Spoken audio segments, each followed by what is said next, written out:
people of South Sudan. In a scene similar to that witnessed in April 2016, after a peace deal signed a year earlier, opposition leader Riek Machar is once again sworn in as the country's first vice president.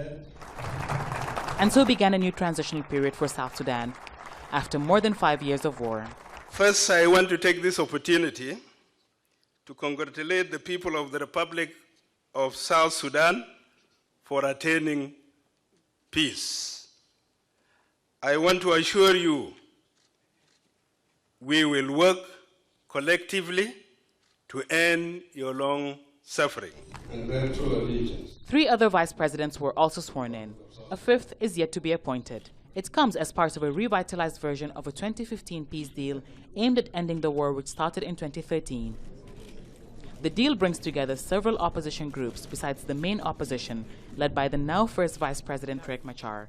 It also gives all sides shares in the government cabinet and the Legislative Assembly.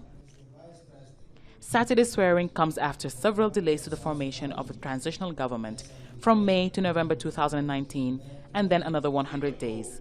It's also seen several opposition and government figures being sanctioned with every delay. For those of you who have followed this process, we got to this day because we had to make painful decisions and compromises. We made these compromises for the sake of our people and for peace and stability in the country. The journey towards peace may have been long and difficult, but we are finally here.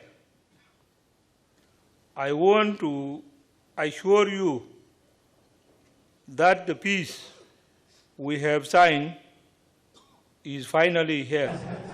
But swearing in vice presidents is only the beginning. The new government has many challenges ahead before elections are due to be held in 3 years' time as part of the deal to end the war.